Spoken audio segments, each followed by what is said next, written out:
Hello. So very interesting topic today. It's all about codependency and coaching. And this was this really got to me because yesterday I was reading an article in Psychology Today, and I'm going to read to you a line from this article that really just blew my mind with regards to coaching, right? And this article specifically talks about therapists, but this can be applied to coaching as well, or if you're both, if you're a hypnotherapist as well, or have a psychotherapy background, then listen to this because it really hit the head of a lot of the nails that are just worming through my mind regarding codependency, right? So in this article, it says some codependency is prerequisite to becoming a therapist or a coach, and perhaps even essential to become a good one. For who else would take such a pleasure in focusing on helping others? And this is really interesting, right? Because it kind of, when we think of codependency, first off, it's more about personal relationships, right? And that's definitely true, but the way we do one thing is the way we do everything, right? And so this definitely also bleeds into the relationship we have with our clients as coaches. And so the really one thing that was interesting to me is that this article showed a different version and a different light for codependency, because sometimes codependency is something that we are ashamed of, right? Like something that we find that we need to fix or recover from. And in many ways, that's true, right? If we're actually sacrificing our needs for others, that causes us inner resentment, then we have to do something about it, right? We get to do something about it. And if it, harms us in any way and harms others in any way, then it's definitely good to take a look at those codependent tendencies. But at the same time, it's not always bad, right? Like most things in life, it's a skill, the skill of equanimity with regards to everything, and seeing it as neither good or bad, it is what it is such an amazing a mindset to have as a coach, because when we actually embody this mindset of it is what it is, equanimity, nothing is either good or bad, that all or nothing spectrum, this really allows us to be not just live in personal fulfillment, but be able to give our clients the best results. And so when you think about codependency being a bad thing, this article actually talks about the different ways that codependency can harm our clients. And one of the things that really spoke out and lit lit me up was when the article talked about how when you are a coach and you have codependent patterns and that people-pleasing pattern, sometimes you don't ask your clients the right questions or the best questions to help them get a breakthrough because you're afraid of offending them, right? You're afraid of offending them. We're afraid to ask really deep questions because we have that empathy. We don't want to see people suffer or cry. And if we have that mentality that crying is a bad thing, that we're not supposed to have our clients cry and release all the emotions, then that can definitely affect the results that we give our clients, right? Because sometimes emotional releases are the most cathartic thing, and it's something that our clients need to do. There's something very, very therapeutic about releasing emotions, especially done in a safe manner. And so, when we have codependent tendencies, we also have this need to take responsibility for other people's feelings and actions, right?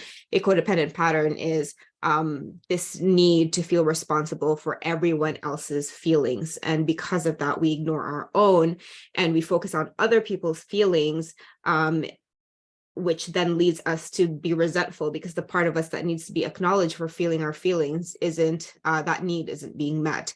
And this can create a lot of unconscious resentment with what we do, whether it be in business or our relationship with our clients, right?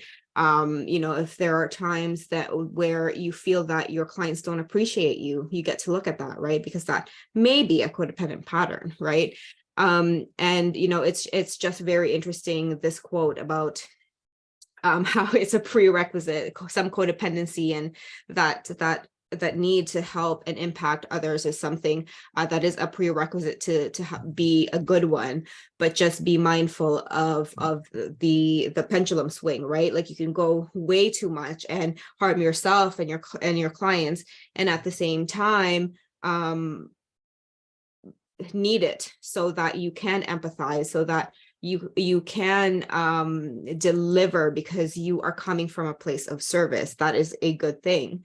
And so I just really wanted to talk to you today about this because it's a very interesting topic and it's a very fascinating topic. And it's something that I'm interested in what your thoughts are with regards to codependency and coaching. Do you agree with that quote? Do you agree that codependency is a prerequisite to becoming a good therapist or a coach?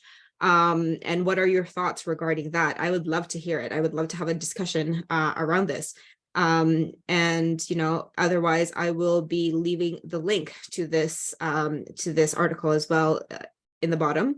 And just something to add from personal experience, codependency is the pattern that I've been shifting and working on, right? And really allowing myself and continuing to see where it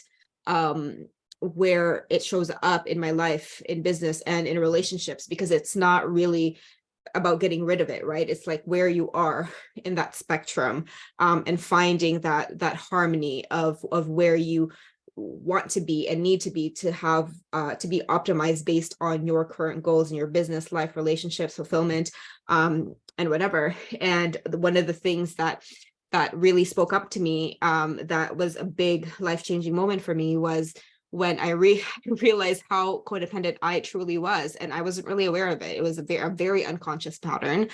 And it wasn't until I learned conversational hypnosis, where in this modality, this modality will only work if you detach your need to have your clients breakthroughs look a certain way. So there's a certain amount of detachment that you need to have in order for conversational hypnosis to work.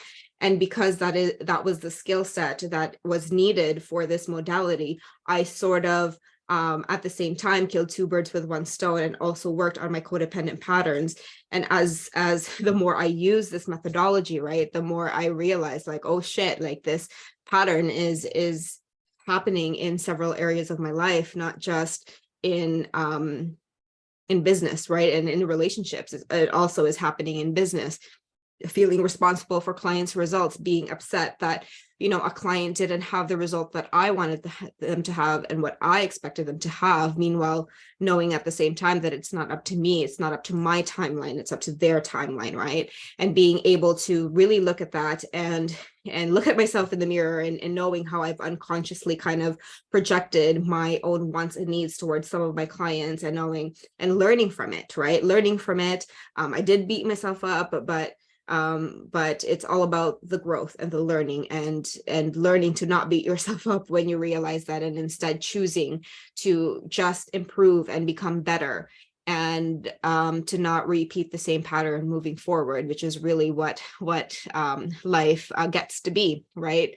And so I just wanted to share that with you. It's very interesting how I just killed two birds with one stone just by learning a very impactful methodology that really is truly about the client experience and facilitating client breakthroughs without you as a practitioner affecting it, because it's not up to you. It's really up to the client's mind to do it. Learning that detachment has also helped me detach how I viewed myself, and helped me gain my own sense of self-identity, because I got to learn unconsciously that, first of all, I was doing it in other areas of my life, and second of all, that the best outcome for me and the people around me is when I don't project what I think they need, because that's a codependent pattern, right? That you think better, like you think better for your family member, for your partner, for your clients. Truth is, you don't, they do. And just that click in my mind when I was like, yeah, like I think I know better. I have this complex, was like, I think I know better, but I really don't, right? It's a normal human complex, but being able to actually see it and learn how to detach myself from thinking that I know better because I experienced this and that in my life is really just something that not just holds me back, but holds my clients back from the results. And once I did that, my client results optimized, it skyrocketed, it became better, the sessions that I was giving became more fulfilling, it became a lot more fun, and you want to do more of it, right? So showing up for the marketing and sales aspect doesn't feel as much of a chore because you want the clients, you want to serve them because you know that you have the confidence to give the client results because you're not overly attached to their outcome. So that is my experience with it. Again, I would love to hear what your experience of it is and what your thoughts are regarding this. Otherwise, I will see you soon.